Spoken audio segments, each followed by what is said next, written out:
It's 1981. Ronald Reagan just took office, MTV launched in August, Raiders of the Lost Ark is in theaters, and Bally Manufacturing is on top of the pinball world. 4 years earlier, Bally released the pool-themed pinball machine 8 Ball. It sold over 20,000 units. That number stood as the best-selling pinball machine of all time for the next 15 years. So, in 1981, Bally did what every successful company does. They made a sequel.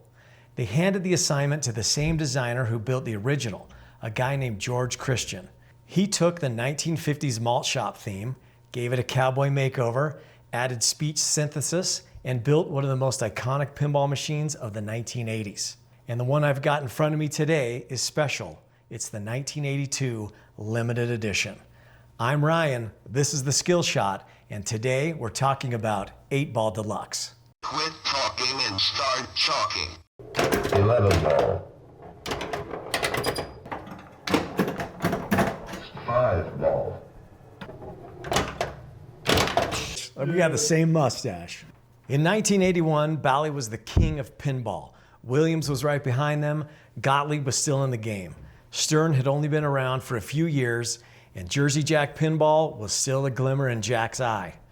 Pinball was in its golden era. Arcades were everywhere. Every bar, every bowling alley, every pizza joint had pinball machines. This was the world 8 Ball Deluxe was born into.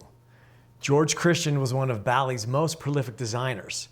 In the 1970s and 80s, he helped Bally make the jump from electromechanical machines to solid-state computer-based pinball. He designed Future Spa and even Dolly Parton. But his biggest hit was the original 8 Ball in 1977. When George Christian designed the first 8 Ball in 1977, he wanted a cool, recognizable face on the backglass, something that would catch the eye in an arcade. So he and the artist took the likeness of Henry Winkler, the Fonz from Happy Days, and put him on the backglass. They didn't ask Winkler or Paramount, the studio that produced Happy Days. They just put the Fonz on a pinball machine and hoped no one would notice. Well, they noticed, and Paramount Television sued Bally for unauthorized use of Henry Winkler's likeness. When it was time to design the sequel 4 years later, George Christian and the team made a deliberate choice. Let's make our own characters this time. The early 80s were the era of the urban cowboy. The John Travolta movie came out in 1980 and launched a country western pop culture craze. If we have a cigarette with the mustache, the cowboy hat, it'll work. Yeah. Cowboy hats, mechanical bowls, honky-tonk bars. Country music crossed over into mainstream America. While the original 8 Ball was set in a 1950s malt shop, 8 Ball Deluxe would be set in an urban cowboy western bar. The limited edition backglass shows a steely-eyed mustache cowboy lining up a shot on the 8 Ball. The cowboy doesn't have a name. He isn't based on a movie star. He's an original Bally artwork from Margaret Hudson, and he's about to whip your butt in a game of pool. And he's going to talk to you the whole time because 8 Ball Deluxe talks back. Talking pinball machines weren't new in 1981. Williams had already broken that ground a couple years earlier with Gorgar, and games like Black Knight, Firepower, Xenon, and Flight 2000 had all added speech to pinball. But 8 Ball Deluxe took a different approach. Instead of a robotic voice announcing game events, it felt like the pool hall hustler was standing over your shoulder. 5 ball. Get 1 ball. Make the deluxe. The cowboy never shuts up, and that's part of the charm. If you played pinball in the early 80s, you heard a Bally machine yell at you to start chalking up. George Christian wasn't just adding speech to pinball, he was also experimenting with persistent progress. In 8 Ball Deluxe, certain objectives carry over from ball to ball instead of resetting every time you drain. That may sound normal today, but in 1981, it helped make the game feel deeper and more strategic. Instead of starting from scratch on every ball, the targets you hit on the ball before are still down on ball 2. Players could continue working toward long-term goals, and every pin with progression between balls owes something to this 1981 machine. Here's where the machine in front of me splits off from the one most people remember. The standard 8 Ball Deluxe shipped in 1981. It did well, so in 1982, Bally ran a special edition, and this is that machine. A couple of things make the limited edition its own animal. First, the rarity. The standard 1981 run was about 8,250 machines. This 1982 limited edition, only around 2,388 were built. So for every limited edition out there, there are roughly 3 or 4 of the standard model. So this is harder to find. Second is the cabinet. Bally had a batch of leftover cabinets sitting around from a 1982 game called Rapid Fire. Rather than waste them, they used those bodies for a handful of games, and the 8 Ball Deluxe limited edition was one of only 3 titles to get this distinctive cabinet. So the machine we're playing today is wearing Rapid Fire's clothing. That repurposed cabinet changes the look of the game. The limited edition's backglass is notably smaller than the original 1981 machine, and it also doesn't have flashing scores in the glass. They're down here in this different compartment. Some people like that. They claim that there was less glare from the backglass on the playfield, and it made it easier to see. Either way, I think it looks very cool and unique, and sometimes different is good. Under the glass, the LE is the same great game as a standard 8 Ball Deluxe. This is a 1981 layout. Clean, simple, classic, no upper playfield, no ramps, no mechanical toys, just lots of fun drop targets to hit.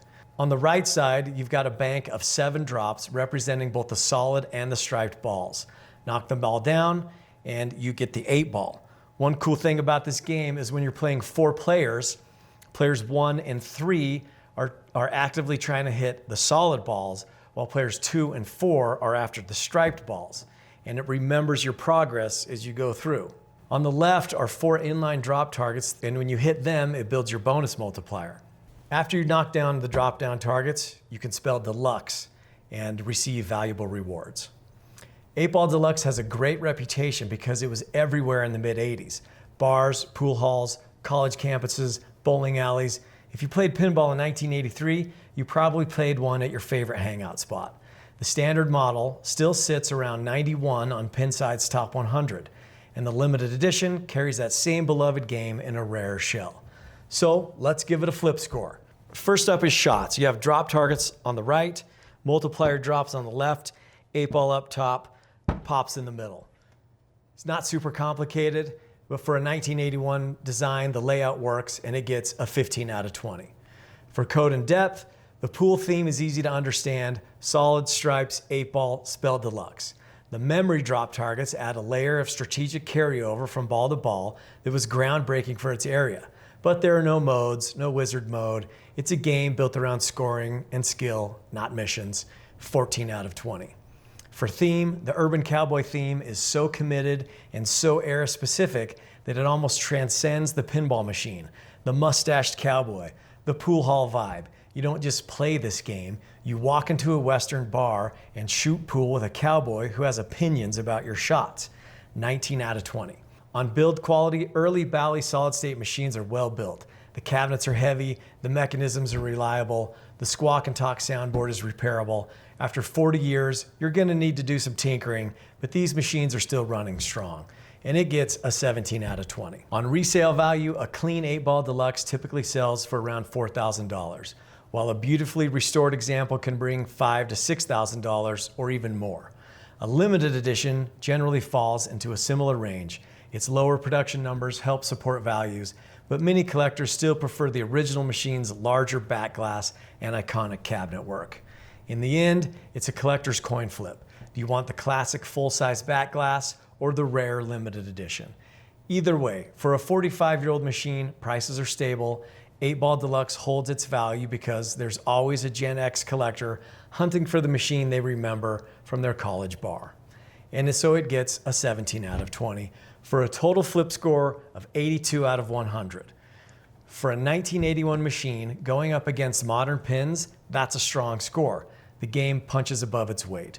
8 Ball Deluxe is one of the defining pinball machines of the early solid state era. It gave us a talking cowboy, persistent progress that carried over from ball to ball, and a rule set that felt deeper and more strategic than many of its contemporaries. More importantly, it perfectly captured a moment in time, the urban cowboy era of the early 1980s. If you can track down one in good condition, you're getting more than a great pinball machine. You're getting a piece of pinball history. Subscribe so you don't miss next week's episode, where we're going on a mission to outer space with another mystery pinball machine. Released in 1984, it was the pinball machine that saved its manufacturer from bankruptcy.